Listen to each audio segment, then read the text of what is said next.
بسم الله الرحمن الرحيم واذكروا إذ أنتم مستضعفون في الأرض تخافون أن يتخطفكم الناس وقال النبي صلى الله عليه وسلم ما خلق الله شيئا على وجه الأرض أحب إليه من العتاب. وقال عمر بن الخطاب رضي الله تعالى عنه متى استعبدتم الناس فقد ولدتهم أمهاتهم أحرارا. وقال علي بن أبي طالب رضي الله تعالى عنه ولا تكن غير عبدك وقد جعلك حرا. اس کو آزادی بہار زیست کا سامان ہے، اس کو آزادی بہار زیست کا سامان ہے. عشق میری جان، آزادی میرا ایمان ہے. عشق پر کر دوں قربان میں اپنی ساری زندگی، اور آزادی پر میرا عشق بھی قربان ہے. صاحب ذی وقار اور حاضرین فیض احتساب، مقولہ مشہور ہے کہ کچھ پانے کے لیے کچھ کھونا پڑتا ہے. بعینی حصول آزادی کے لیے حریت پسندوں کی کوششیں اور کاوشیں ناقابل فراموش ہیں.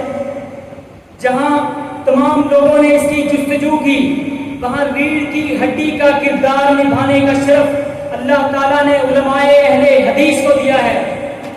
علماء اہل حدیث کا کردار یہاں پر ریڑھ کی ہڈی کی مانند ہے، اور اللہ تعالیٰ نے اہل حدیث کو یہ رفت بخشی ہے کہ جتنا کہ دباؤ گے اتنا ہی یہ بڑھیں گے. مولانا کاشمیری رحمہ اللہ فرماتے ہیں کہ یہ بہت سراسر غلط ہے. یہ بات سراسر غلط ہے کہ پاکستان مسلم لیگ نے بنایا تھا. مسلم لیگ نے تو فقط اس بات کو افشا کیا تھا.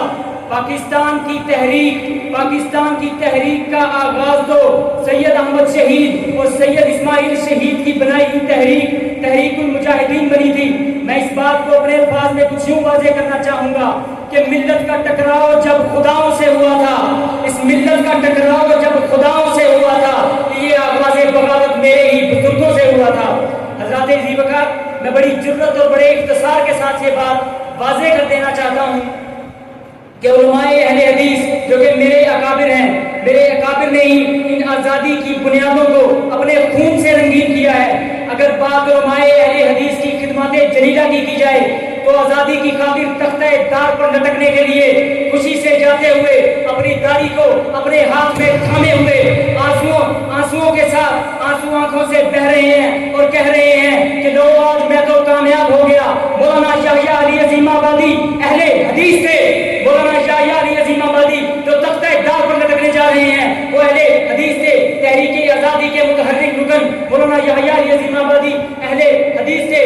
جذبہ جہاد بالسیف سے سرشار، جنہیں تاریخ غازی کے نقبے شہید سے ذہن نشین رکھے ہوئے ہیں. مولانا عنایت علی غازی اہل حدیث تھے.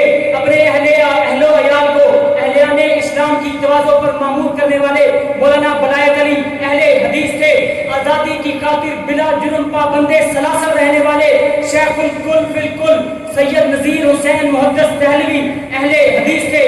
اپنے گھر بار اور علاقے کو اسلام کی خاطر اس آزادی کی خاطر چھوڑنے والے سید صوفی محمد عبداللہ اہل حدیث تھے.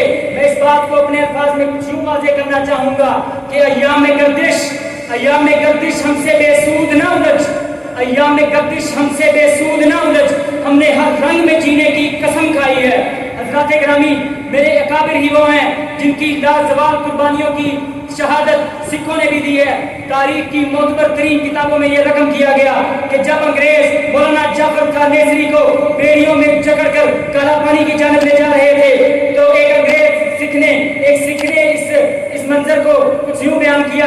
وہ کہتا ہے کہ لوگوں، انگریز کے جبر و تشدد کو دیکھ، ان ناتواں جسم والے عالم کے عزم بالجزم کو دیکھ کہ چیونٹی پہاڑ سے ٹکرا رہی ہے. لیکن میرا اعتقاد ہے کہ ایک دن ضرور آئے گا جس دن ان کی قربانیاں رنگ لائیں گی. وہ ایک دن ضرور آئے گا جس دن کی انگریز یہاں سے اپنے بوریا بستر سمیٹ کر نکل جائیں گے. پاکستان کی شخصیت لاجواب اور مقرر انقلاب مولانا ابراہیم میر سیالکوٹی اہل حدیث تھے. آزادی کی خاطر آزادی کے مشوروں کے اندر برابر کے شریک مولانا داؤد غزنوی اہل حدیث تھے. اپنی جان داؤ پر لگا کر پورے ملک کا دورہ کرنے والے مولانا فضل الہی اہل حدیث تھے. میں اپنی بات کو آخر میں اشعار کی زبان میں کچھ یوں کوزے میں بند کر کے پیش کرنا چاہوں گا کہ یورپ کی نکیل کی شہرت کی بات کر، یورپ کی نکیل کی شہرت کی بات کر، تو علماء اہل حدیث کی قیادت کی بات کر، نفرت کی بات کر نہ عداوت کی بات کر، تو اپنے اسراف کی شہادت کی بات کر۔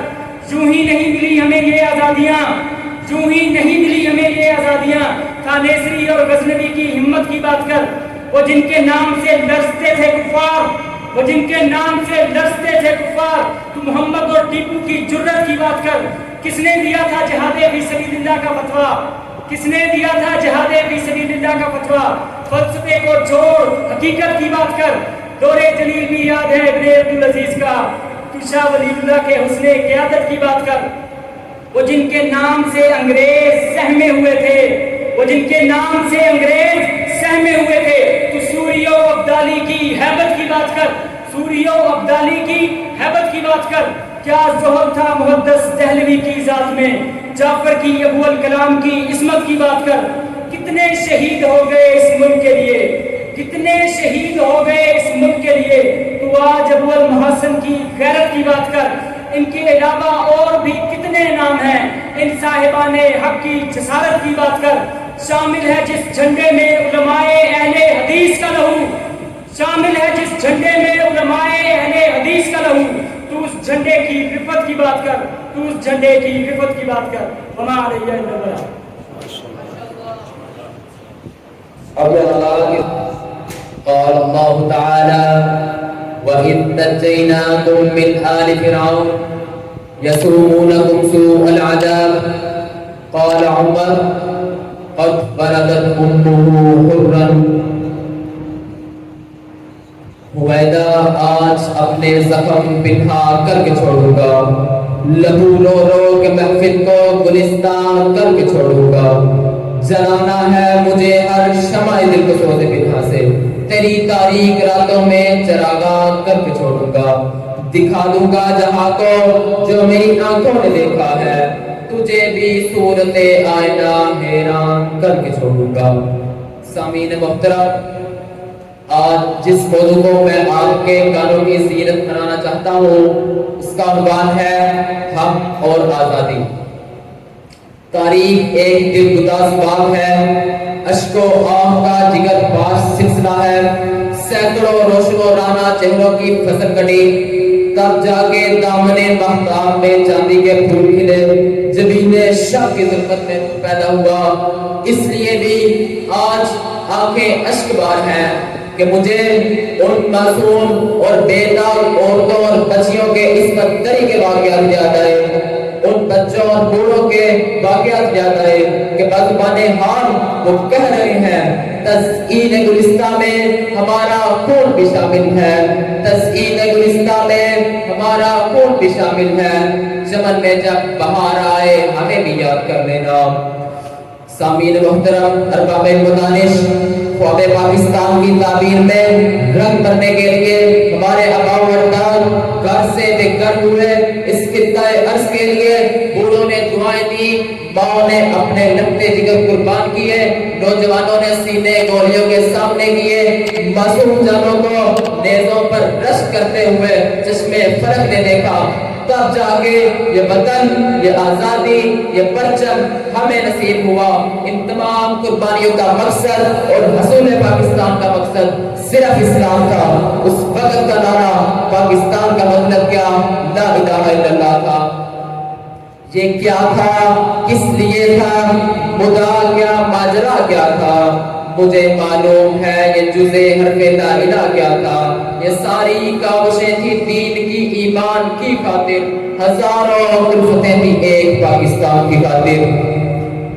ارباب المدانش، جناب والا، مگر افسوس صد افسوس اس قرائے ارض میں مذہب کو اتحاد کی بجائے اختلاف کا ذریعہ بنایا گیا، یہاں فرقہ واریت کا بازار گرم کیا گیا، یہاں کفر اور بات کا دور دوڑا ہوا، یوں کہیے امن ناپید اور خوف کا راج ہوا، آج اقتصاد تاریکی کی تاریکی چھا چکی ہے۔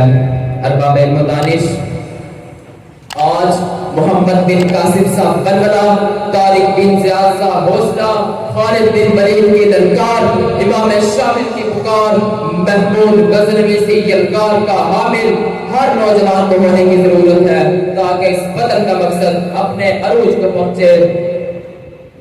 اے وطن تو نے پکارا تو لہو کھول اٹھا، تیرے بیٹے تیرے جانباز چلے آتے ہیں، تیری بنیادوں میں ہے لاکھوں شہیدوں کا لہو، ہم تجھے گنجد عالم سے گرا پاتے ہیں۔ وما علینا الا البلاغ المبین۔ والسلام۔